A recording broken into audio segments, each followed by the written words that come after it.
Dear students, మనం work, power and energy ఈ lesson చెప్పుకుంటున్నాం. ఈ లెసన్లో ఆల్రెడీ 4 పార్ట్స్ చెప్పేసుకున్నాం అనమాట. Part 1, part 2, part 3, part 4. ఇప్పుడు మనం పార్ట్ 5 చెప్పుకోబోతున్నాం. ఆల్రెడీ ఇంతకు ముందు చెప్పుకున్నటువంటి పార్ట్ 4లో మనం 1 డైమెన్షనల్ ఎలాస్టిక్ కొల్యూజన్స్ గురించి చెప్పుకున్నాం. దాంట్లో ఏం చెప్పుకున్నాం అనేది ఒక 2 minutes గుర్తు చేసుకుందాం. ఇది ఒక స్పియర్, దీని మాస్ m1, ఇది u1 వెలాసిటీతో వెళ్తున్నది అనమాట.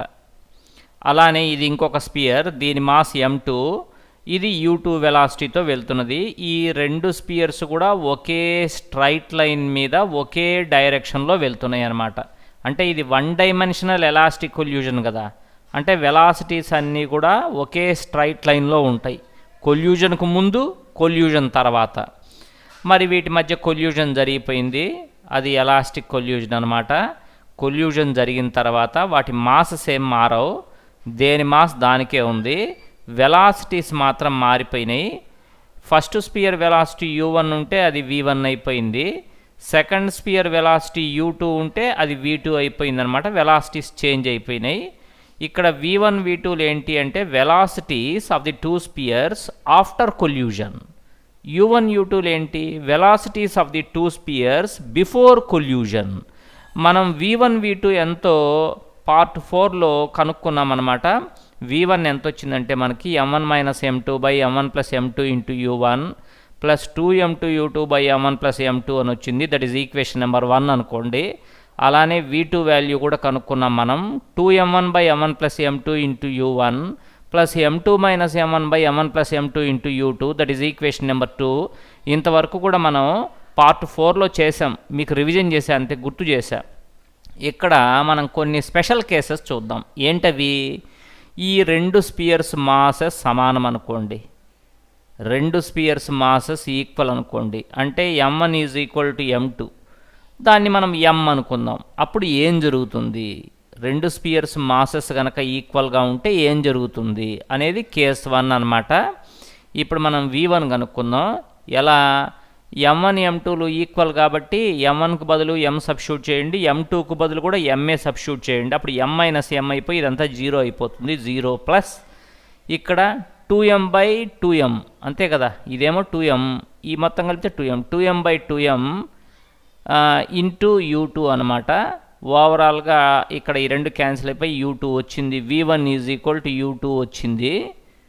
అలానే v2 కనుక్కుందాం. v2 ఇక్కడ 2m/2m × u1 ప్లస్ ఇది m2 - m1 అంటే m - m అయిపోతుంది కాబట్టి 0. అంటే v2 = u1. దీని అర్థం ఏంటి అంటే కొల్యూజన్ జరిగిన తర్వాత ఫస్ట్ స్పియర్ ఎంత వెలాసిటీతో వెళ్తుందంటే కొల్యూజన్కు ముందు సెకండ్ స్పియర్ వెలాసిటీ ఎంత ఉందో అంత వెలాసిటీతో వెళ్తుంది. అలానే కొల్యూజన్ జరిగిపోయిన తర్వాత సెకండ్ స్పియర్ ఎంత వెలాసిటీతో వెళ్తుందంటే కొల్యూజన్కు ముందు ఫస్ట్ స్పియర్ వెలాసిటీ ఎంత ఉందో అంత వెలాసిటీతో వెళ్తుందన్నమాట. దాని అర్థం ఏంటి? వాటి వెలాసిటీస్ ఇంటర్చేంజ్ అవుతాయి. అంటే దీని వెలాసిటీ దీనికి వస్తుంది, దీని వెలాసిటీ దీనికి వస్తుంది అన్నమాట. మనం గోళీలు ఆడేటప్పుడు ఒక గోళీ రెస్ట్లో ఉంటుంది, మనం ఇంకో గోళీతో దాన్ని ఇలా కొడితే ఈ గోళీ రెస్ట్లోకి వచ్చి అది వెళ్తుంది. చూడండి, గమనించారు మీరు, చిన్నప్పుడు ఆడుంటారు అలాంటి ఆటలు. అంటే వాటి వెలాసిటీస్ అనేవి ఇంటర్చేంజ్ అవుతాయి అన్నమాట. ఓకేనా? ఇది కేస్ 1. ఇప్పుడు మనం కేస్ 2 చూద్దాం. అదేంటంటే రెండు స్పియర్స్ మాసెస్ ఈక్వల్ అనమాట. m1 = m2 m. అలానే రెండో స్పియర్ రెస్ట్లో ఉంది. అంటే ఇప్పుడు నేను చెప్పిన గోళీల ఎగ్జాంపులే. రెండో స్పియర్ రెస్ట్లో ఉందన్నమాట. అలాంటప్పుడు ఏమవుతుందంటే దీనిలాగానే v1 ఎంత వస్తుంది? 0 ప్లస్ u2 0 కాబట్టి 0 వస్తుంది. v1 = 0. మీరు నిదానంగా సబ్స్టిట్యూట్ చేసి చూసుకోండి. అలానే v2 ఎంత వస్తుంది? మీ దగ్గర v2కి ఫార్ములా ఉంది కదా, 2m/2m × u1 ప్లస్ u2 0 కాబట్టి మొత్తం 0 అయిపోయింది. ఓవరాల్గా v2 = u1 అని వచ్చింది. దాని అర్థం ఏంటి అంటే మా ఫస్ట్ స్పియర్ వెలాసిటీ ఎంత ఉంటుందంటే 0 అయిపోతుంది కొల్యూజన్ తర్వాత. కొల్యూజన్కు ముందు సెకండ్ స్పియర్ రెస్ట్లో ఉంది కదా, కొల్యూజన్ తర్వాత ఫస్ట్ స్పియర్ రెస్ట్లోకి వస్తుంది. గమనించారా? అలానే కొల్యూజన్ జరిగిన తర్వాత ఆల్రెడీ రెస్ట్లో ఉన్న second sphere first sphere velocity ఎంత ఉందో అంత వెలాసిటీతో ముందుకెళ్ళిపోతుంది. అంటే వెలాసిటీస్ ఇంటర్చేంజ్ అవుతాయి. ఈ కేస్ 1 లాగానే ఇక్కడ కూడా. ఓకే, నెక్స్ట్ కేస్ 3 చూద్దాం మనం. కేస్ 3 ఏంటి అంటే a lighter sphere collides a heavier sphere which is at rest M2. అంటే ఒక పెద్ద స్పియర్ ఉంది, చిన్న స్పియర్ ఉంది, లైటర్ స్పియర్, దాని మాస్ చాలా తక్కువ అనమాట. అది నేరుగా వచ్చి u1 వెలాసిటీతో వచ్చి ఒక హెవియర్ స్పియర్ ఉంది, అది ఆల్రెడీ రెస్ట్లో ఉంది, దాన్ని వచ్చి ఇది కొలైడ్ చేసింది. అంటే ఫర్ ఎగ్జాంపుల్ మీరు ఒక పెద్ద కొండరాయి ఉందనుకోండి, ఆ కొండరాయి రెస్ట్లో ఉంటుంది కదా, అది M2 అనుకోండి. ఒక మోటార్ సైకిల్ వచ్చి ఆ కొండరాయిని కొలైడ్ చేస్తే ఏమవుతుంది చెప్పు? ఆ కొండరాయి ఏం కదలదు, అలానే ఉంటుంది. ఈ మోటార్ సైకిల్ మాత్రం దాన్ని తగిలి ఆ మోటార్ బైక్ మళ్ళీ వెనక్కి వచ్చి పడుతుంది అనమాట. అదే కదా జరిగేది. ఆ కేసుని ఇప్పుడు మనం మ్యాథమెటికల్గా ప్రూవ్ చేయబోతున్నాం అనమాట. సో ఇక్కడ first sphere lighter sphere, second sphere heavier sphere. అంటే M2 చాలా ఎక్కువ, M1 తక్కువ అనమాట. So M2 is very very greater then M1. And second heavier sphere రెస్ట్లో ఉంది కాబట్టి U2 0. ఓకేనా? ఇప్పుడు కొల్యూజన్ జరిగిన తర్వాత వాటి వెలాసిటీస్ నేను కనుక్కోబోతున్నాను. ఇలా చేయబోయే ముందుగా ఇది చాలా పెద్ద స్పియర్ కదా M2, దాని మాస్ ఒక 10,000 కేజీలు అనుకోండి, 10,000 kgs. ఊరికే చెప్తున్నాను నేను. ఇది చిన్న స్పియర్ కదా, దీని మాస్ 1 kg అనుకోండి. అంటే చూడండి, ఈ 10,000 కేజీలకు ఈ 1 kg కూడినా అంటే యాడ్ చేసినా సబ్ట్రాక్ట్ చేసినా పెద్ద వేరియేషన్ ఏం రాదనమాట. అలాంటప్పుడు M2 తోటి పోలిస్తే M1ని దాదాపుగా 0గా తీసుకోండి. 10,000కి 1 కలిపితే ఎంత, కలపకపోతే ఎంత. అందుకని M2 తోటి కంపేర్ చేసినప్పుడు M1ని 0గా తీసుకోవాలి. ఇది చిన్న అప్రాక్సిమేషన్ అంతే. ఇప్పుడు నేను V1 కనుక్కోబోతున్నా. ఇట్లా చూడండి, V1 ఎక్కడుంది, పైన మనం రాసి పెట్టుకున్నాం కదా. ఇక్కడ M1 0 అనుకోండి, ఎందుకంటే M1 చాలా తక్కువ కదా. ఇక్కడ కూడా 0. అప్పుడు -M2/M2 ఇంటూ U1 అయ్యి -U1 వస్తుంది. ఇక్కడ 2U2 వస్తుంది, అంతేనా? ఇక్కడేమో M1 0 కదా, -U1, ఇది రెస్ట్లో ఉంది కాబట్టి 0, U2 0 కాబట్టి 0. సో -U1 వస్తుంది V1 వచ్చేసి -U1 వస్తుంది మనకి, అదే కదా. మరి V2 ఎంత అంటే 0 వచ్చింది ఫస్ట్. ఎందుకని ఇక్కడ చూసుకోవాలి నిదానంగా. 2M1 అంటే M1కి బదులు 0ని సబ్స్టిట్యూట్ చేయమని చెప్పాను కదా, అప్పుడు మొత్తం 0 అయిపోతుంది. ఇక్కడ ఎడదిరిగి U2 0 కదా, ఈ మొత్తం 0 అయిపోతుంది. V2 0 అంటే దాని మీనింగ్ ఏంటి? V1 వచ్చేసి -U1 వచ్చిందంటే అర్థం తెలుసా మీకు?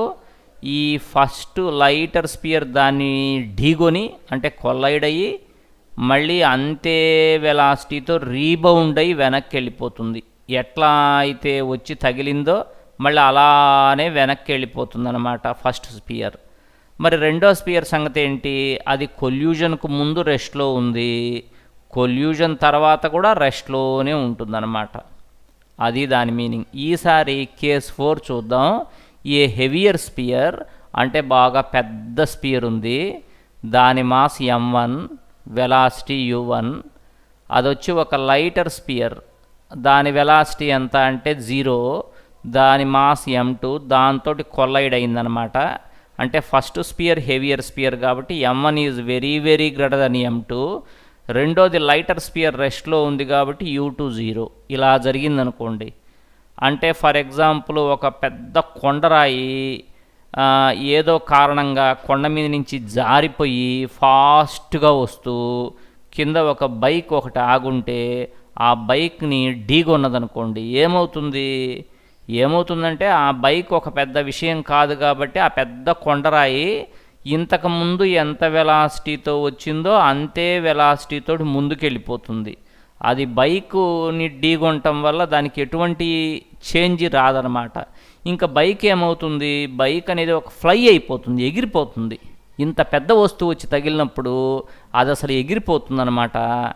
దాన్నే మనం చూద్దాం. ఇక్కడ m1 ఎక్కువ కాబట్టి m2ని 0గా తీసుకోండి, చిన్నది కదా m2.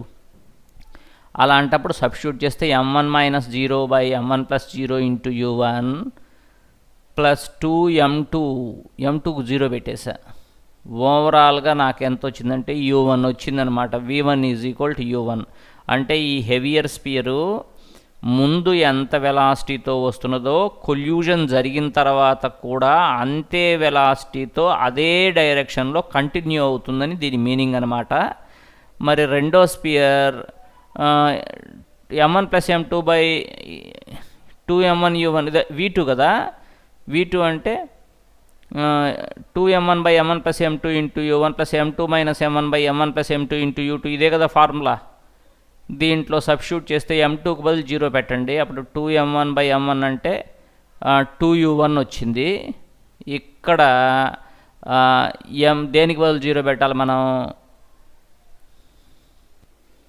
m2కు బదులు 0 పెట్టేస్తే 0 - m1 by 0 plus m1 into u2 0 కదా. ఓవరాల్గా v2 = u1 అని వచ్చింది. దాని అర్థం ఏంటంటే ఈ రెస్ట్ తీసుకున్నటువంటి ఈ లైటర్ స్పియర్ని చూసారా, ఈ హెవియర్ స్పియర్ వచ్చి దాన్ని తాకేసరికి ఇది డబుల్ వెలాసిటీతో, అంటే హెవియర్ స్పియర్ ఎంత వెలాసిటీతో వస్తున్నదో దానికి డబల్ వెలాసిటీతో అదే డైరెక్షన్లో ఫ్లై అయిపోతుందన్నమాట. అది దీని మీనింగ్. అంటే కొల్యూజన్లో కొన్ని కేసులు మనం అర్థం చేసుకున్నాం, డిఫరెంట్ కేసెస్. దీనివల్ల మనకు కొల్యూజన్స్ మీద హోల్డ్ వస్తుందన్నమాట. ఇది నేను చెప్పేది 1 dimensional elastic collusion, inelastic collusion కాదు. ఓకేనా? నెక్స్ట్ మనం కోఎఫిషియంట్ ఆఫ్ రెస్టిట్యూషన్ ఇది చెప్పుకుందాం. కోఎఫిషియంట్ ఆఫ్ రెస్టిట్యూషన్ అంటే తెలుగులో దాన్ని ప్రత్యావస్థాన గుణకము అంటారు. ఇంగ్లీష్లో అయితే కోఎఫిషియంట్ ఆఫ్ రెస్టిట్యూషన్. ఏంటి దీనికి డెఫినేషన్ ఏంటి అసలు? ఇదొక స్పియర్, దీని మాస్ m1, వెలాసిటీ u1. ఇది ఇంకొక spear, mass m2, velocity u2. ఈ రెండు కూడా ఒకే డైరెక్షన్లో వెళ్తున్నాయి అన్నమాట, కొల్లైడ్ అయినాయి.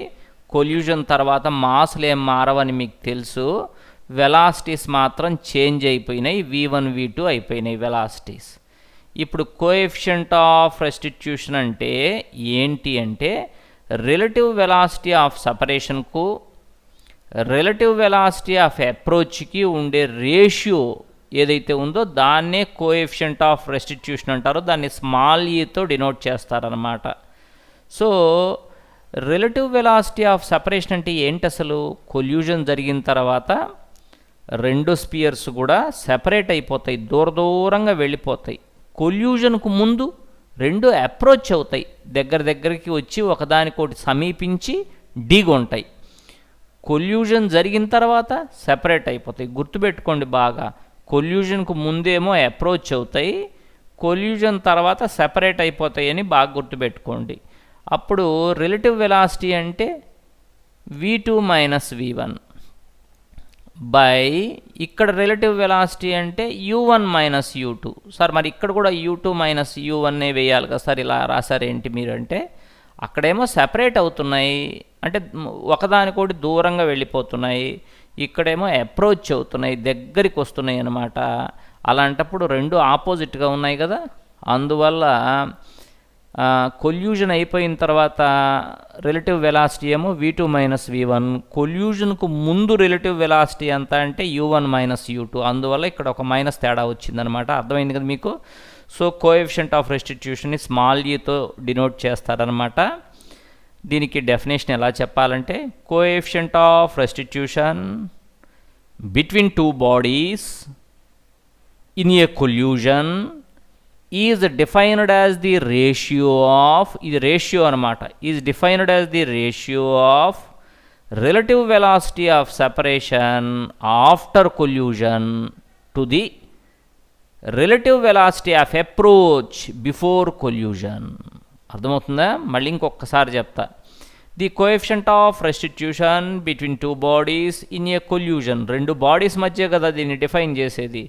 Is defined as the ratio of, ఇక్కడ బై ఉంది కాబట్టి ratio of relative velocity of separation after collusion to the relative velocity of approach before collusion. అలా ఫిజిక్స్ డెఫినేషన్ చెప్పేటప్పుడు ఎట్లా ఉందో అట్టనే చెప్పాలి, కానీ సొంత మాటలు చెప్పకూడదు, కరెక్ట్గా చెప్పాలి.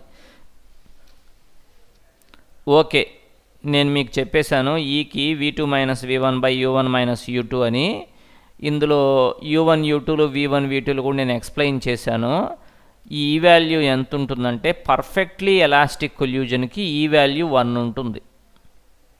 మీకు తెలుసు కదా, కొల్యూజన్స్ పర్ఫెక్ట్లీ ఎలాస్టిక్ కొల్యూజన్ అని ఒక రకం, పర్ఫెక్ట్లీ ఇన్ఎలాస్టిక్ కొల్యూజన్ అని ఇంకొక రకం, సెమీ ఎలాస్టిక్ కొల్యూజన్స్ అంటే ఎలాస్టిక్ కొల్యూజన్కి ఇన్ఎలాస్టిక్ కొల్యూజన్కి మధ్యస్థంగా ఉండేవి. అలా 3 రకాల కొల్యూజన్స్.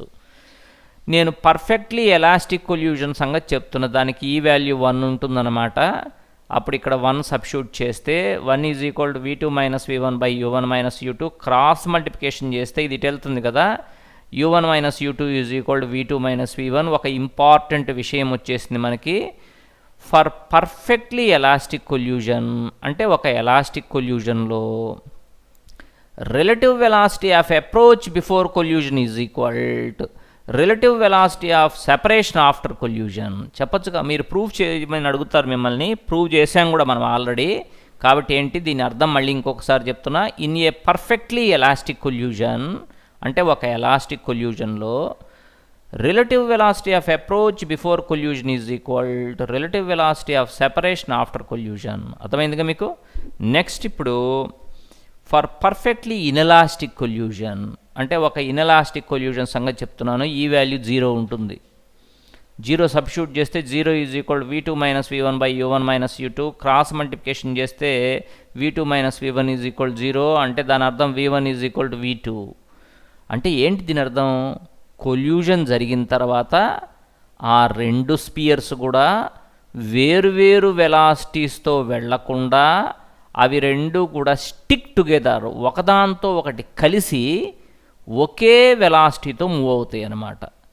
అంటే కొల్యూజన్ జరిగినప్పుడు 2 వస్తువులు లేకపోతే 2 బాడీస్ కూడా కలిసి ఒకే వెలాసిటీతో ప్రయాణిస్తే డెఫినెట్గా అది ఒక పర్ఫెక్ట్లీ ఇన్ఎలాస్టిక్ కొల్యూజన్ కన్ఫర్మ్డ్.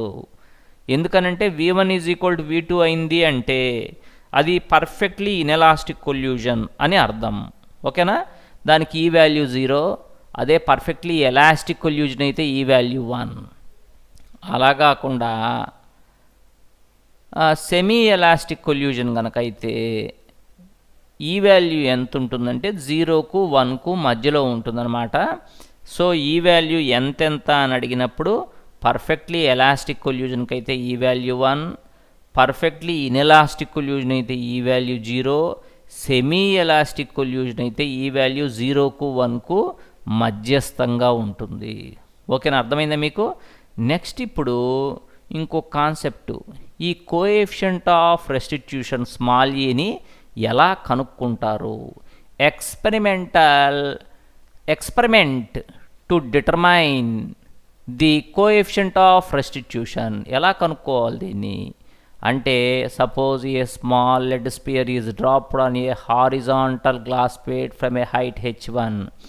అంటే నీకేం చేస్తాడంటే లెడ్ ఇస్తాడు, ఫర్ ఎగ్జాంపుల్కి గ్లాస్ ఇస్తాడు. ఆ 2 మెటీరియల్స్ మధ్య స్మాల్ ఈ ఎంతో కనుక్కోమంటాడు. ఆ మెటీరియల్స్ ఆ 2 ఇవ్వాల్సిన పనేం లేదు, వేరే మెటీరియల్స్ అయినా ఇవ్వచ్చు. నేను ఊరికే ఎగ్జాంపుల్ చెప్తున్నాను. ఒక 2 మెటీరియల్స్ ఇస్తాడనమాట. ఒకటేమో లెడ్ అనుకోండి, ఇంకొకటేమో గ్లాస్ అనుకోండి. ఆ 2 మెటీరియల్స్ మధ్య స్మాల్ ఈ వాల్యూని ఎక్స్పెరిమెంటల్గా ఎలా కనుక్కుంటావు అని అడుగుతాడు. అప్పుడు నువ్వేం చేయాలంటే అందులో లెడ్ని ఒక చిన్న స్పియర్ లాగా తీసుకో, గ్లాస్నేమో ఒక గ్లాస్ ప్లేట్ లాగా తీసుకో.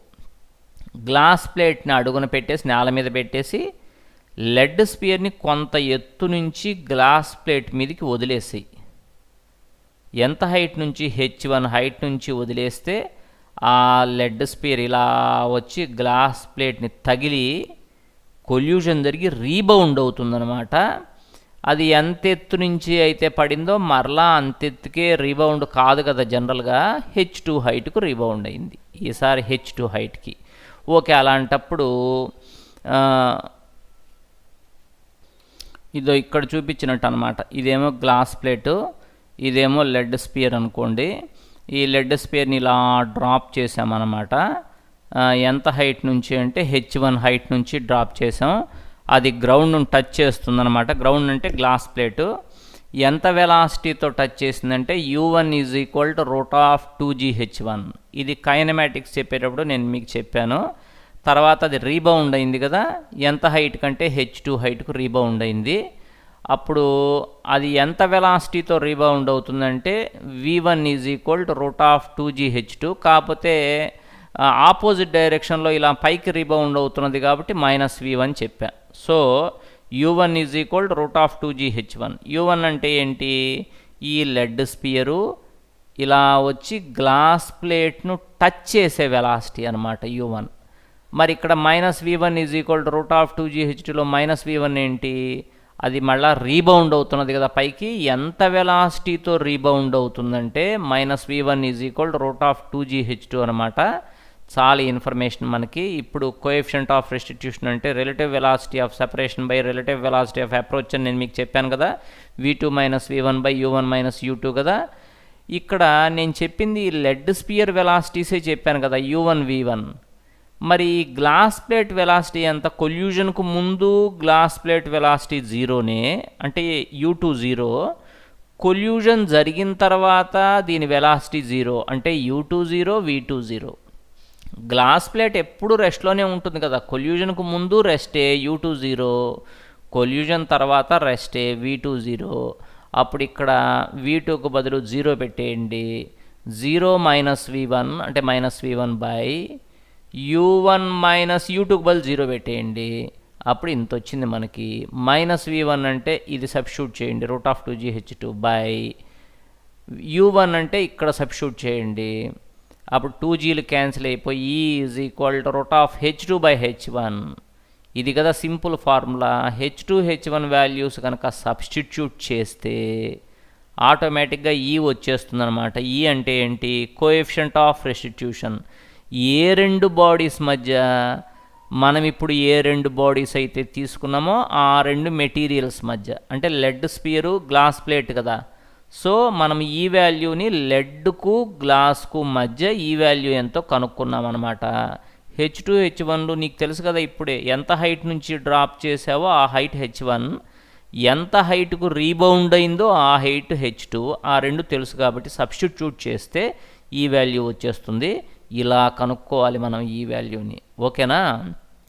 రైట్. ఒకవేళ ఈ వాల్యూ 1 వస్తే పర్ఫెక్ట్లీ ఎలాస్టిక్ కొల్యూషన్. ఈ వాల్యూ 0 వస్తే పర్ఫెక్ట్లీ ఇన్ఎలాస్టిక్ కొల్యూషన్. ఈ వాల్యూ 0కు 1కు మధ్యలో వస్తే సెమీ ఎలాస్టిక్ కొల్యూజన్స్. మనకు జనరల్గా ఈ వాల్యూ 0కు 1కు మధ్యలోనే వస్తుంది. ఎందుకంటే మనం చూసేవన్నీ కూడా మోస్ట్లీ సెమీ ఎలాస్టిక్ కొల్యూజన్సే అన్నీ కూడా. ఇప్పుడు ఒక చిన్న కాన్సెప్ట్ ఏంటి అంటే, let a small metal sphere fall from a height H. ఇది ఒక చిన్న మెటల్ స్పియర్ అనమాట. ఇది H హైట్ నుంచి ఇక్కడ కొట్టేసారు, ఇక్కడ ఏం లేదు, ఇది H హైట్ నుంచి ఇలా పడి గ్రౌండ్ మీద మళ్ళీ ఈసారి H1 హైట్కు రీబౌండ్ అయ్యి మళ్ళీ క్రింద పడి ఈసారి H2 హైట్కు రీబౌండ్ అయ్యి అలా చాలాసార్లు రీబౌండ్ అయ్యి ఫైనల్గా నేల మీదకి వచ్చేస్తుంది అనమాట. ఎన్ కొల్యూజన్స్ తర్వాత ఎంత హైట్కు రీబౌండ్ అవుతుంది? ఎన్ కొల్యూజన్స్ జరిగిన తర్వాత ఎంత హైట్కు రీబౌండ్ అవుతుంది అని అడుగుతాడనమాట. అప్పుడు ఎంత హైట్కు రీబౌండ్ అవుతుందో నేను కనుక్కుంటా చూడండి. ఫస్ట్ ఇక్కడ చూడండి, E is equal to √H2 by H1 కదా. మరి అప్పుడు E² ఎంత? రూట్ పోతుంది, H2 బై H1. మరి H2 ఎంత? ఇటు వస్తే E² H1. H2 is equal to E² H1 కదా, అది గుర్తుపెట్టుకోండి. అలానే ఇక్కడ H1 ఉంటే వాటి మధ్య చెప్పు. H1 is equal to E² H. ఓకేనా? H1 is equal to E² H. వీటి మధ్య చెప్పు. H2 is equal to E² H1. H2 is equal to E² H1 is equal to E². H1 అంటే ఇక్కడ చూసి రాద్దాం, E² H. అప్పుడు E² into E² E⁴H. ఈసారి H3 ఈజ్ ఈక్వల్ టు ఈ స్క్వేర్ H2 అంతే, దానిలాగానే రాశా. H3 ఈజ్ ఈక్వల్ టు ఈ square, H3 ఇక్కడ కాదు 3 ఉండాల్సింది, క్రింద ఉండాలి. H3 ఈజ్ ఈక్వల్ టు ఈ స్క్వేర్ H2, ఈ స్క్వేర్ H2 అంటే ఇక్కడ చూడు, ఈ స్క్వేర్ H అంటే ఈ పవర్ 6H. H3 అంటే ఈ పవర్ 6H వస్తే H4 ఎంత, ఈ పవర్ 8H వస్తుంది. H5 ఎంత, ఈ పవర్ 10H.